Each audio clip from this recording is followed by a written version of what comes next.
ये वो कुछ मामलात हैं। और इस तनाजुर में अब आपको मैं चंद जो मुआहिदा हुआ हुकूमत की और TLP कलअदम तहरीक लब्बैक पाकिस्तान का, उसके चंद चीदा चीदा नुकात क्या हैं वो आपके साथ शेयर करते हैं। कलअदम तंजीम फ्रांसीसी सफ़ीर की मुल्क बदरी के मुतालबे से दस्तबरदार होगी। कलअदम तंजीम आइंदा किसी लॉन्ग मार्च या धरने से गुरेज करेगी। कलअदम तंजीम आइंदा बतौर सियासी जमात सियासी धारे में शरीक होगी। हुकूमत कलअदम तंजीम के गिरफ्तार कारकुनों को रिहा कर देगी। दहशत गर्दी समेत संगीन मुकदमात का सामना करने वाले कारकुनों को अदालत से रिलीफ लेना होगा।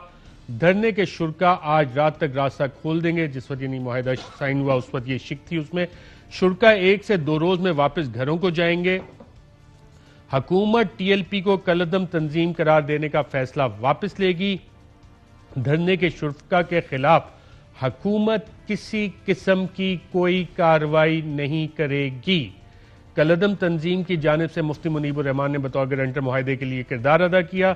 हुकूमत की जानिब से शाह महमूद कुरैशी, असद कैसर और अली मोहम्मद खान ने मुआहिदे पर दस्तखत किए। और अली मोहम्मद खान साहब जिस कमेटी को हेड कर रहे हैं उसके तहत लोगों को जो इस वक्त हुकूमती कस्टडी में है ये कहा जा रहा है कि छोड़ा भी जा रहा है।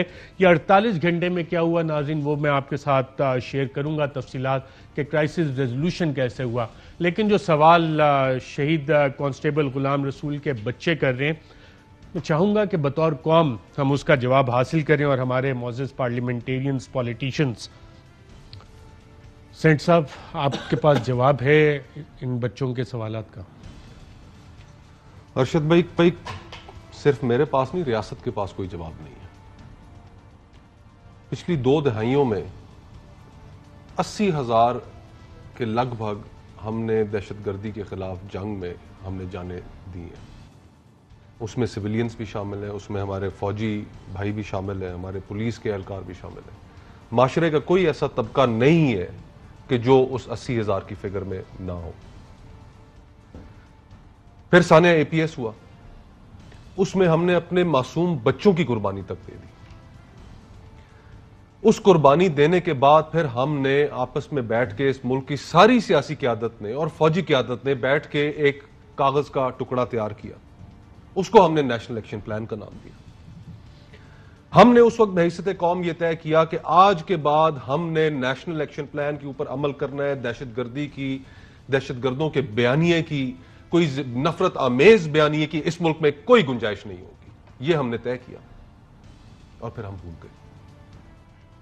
आज ये जो हमारे आपने फैमिलीज दिखाई, मासूम बच्चे दिखाए, मेरे पास इस रियासत के पास इनके लिए कोई जवाब नहीं है।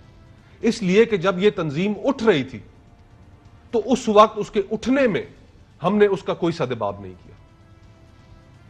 वो उठती रही, सियासी मकासद के लिए इस्तेमाल होती रही, उनका अपना एजेंडा आता रहा और फिर आज ये हमने शहादतें दे दी। इससे पिछले साल में क्या हुआ? यही दोबारा आए इस्लामाबाद की तरफ। ये वही लोग हैं जिनका ट्रैक रिकॉर्ड ये है कि इन्होंने इस मुल्क के वजीर आजम पर, गो कि उनका मेरी पार्टी से कोई ताल्लुक नहीं है, लेकिन वो मेरे मुल्क के वजीर आजम है, उनके ऊपर कुफर का फतवा लगाया। इस मुल्क के चीफ जस्टिस के ऊपर उन्होंने कुफर का फतवा लगाया। इस मुल्क के चीफ ऑफ आर्मी स्टाफ के ऊपर उन्होंने कुफर का फतवा लगाया। क्या हमें फिर दोबारा कभी ये जो इस मुआहिदे को आपने पढ़कर सुनाया कि इस ट्रैक रिकॉर्ड के साथ इसमें एक और शिक हम उन्हें मेन स्ट्रीम करेंगे? मुआहिदा खुफिया इसलिए रखा जा रहा है और कहा जा रहा है कलअदम तंजीम की वजह से कि साद रिजवी जो सरबराह उनको भी रिहा किया जाएगा और इस वजह से ये मुआहिदा खुफिया रखा जाएगा। तो मैं डार साहब से भी पूछता हूँ खुफिया रखने का। अरशद भाई, इसमें एक और चीज, अगर ये सही है बात कि उनको मेन स्ट्रीम किया जाएगा, तो मेन स्ट्रीम आप इस ट्रैक रिकॉर्ड के साथ कि इस मुल्क में दीगर मजहबी सियासी जमातें भी हैं, लेकिन वो आइन के फ्रेमवर्क के अंदर हम उनके साथ टीवी प्रोग्रामों में बैठते हैं, उनका अपना नुक्ता नजर है, हमारा उनसे नजरियाती इख्तलाफ अपनी जगह पे बरकरार है, लेकिन हम उनके साथ गुफ्तो शनीद कर सकते हैं। हम इन लोगों के साथ बैठेंगे जो 1 मिनट लगाते हैं और कुफर का फतवा दे देते हैं।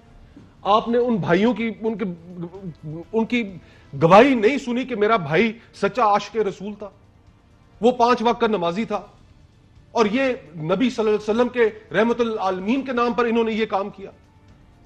हम कब बहैसियत कौम जागेंगे? हमें जागना पड़ेगा, हमें यह बात कहनी पड़ेगी कि इन लोगों का मजहब से कोई ताल्लुक नहीं। जी डॉक्टर साहब, बतौर हुकूमत पाकिस्तान तहरीक इंसाफ इन बच्चों के सवालात का कोई जवाब है आपके पास? इनके नुकसान का अजाला कैसे किया जाएगा और इन मुआहिदों को जिनको आपने खुफिया रखा हुआ है, जिनमें कि इनके जो वालिदैन को शहीद किया, जिन्होंने वर्दी पहनी हुई थी, पुलिस की वर्दी पहनी हुई थी, हुकूमत और रियासत की हिफाजत के लिए अहद किया हुआ था पाकिस्तान से, अपनी जान दी और आप खुफिया मुआहिदे करें, इसकी तफसीलात कब मंजर आम पे लाएंगे? देखिए, मुआहिदे पे आने से पहले अर्शद, मैं तो समझता हूँ कि इनके हर सवालात का जवाब तो किसी के लिए भी देना मुश्किल है, लेकिन शायद हमें वो इक़दाम करने की ज़रूरत है और मिल के कलेक्टिव रिस्पॉन्सिबिलिटी है। चाहे इनका ताल्लुक पीपल्स पार्टी से, अभी कोई PMLN वाला नहीं है या PTI, हम 3 बड़ी पार्टीज़ हैं, मिल बैठ के तीनों बड़ी जमातों को, चाहे पार्लियामेंट में बैठें बाहर बैठें, हमें ये हल तलाश इकट्ठे करना है कि आगे ऐसे सवालात ना उठें इस मुल्क में।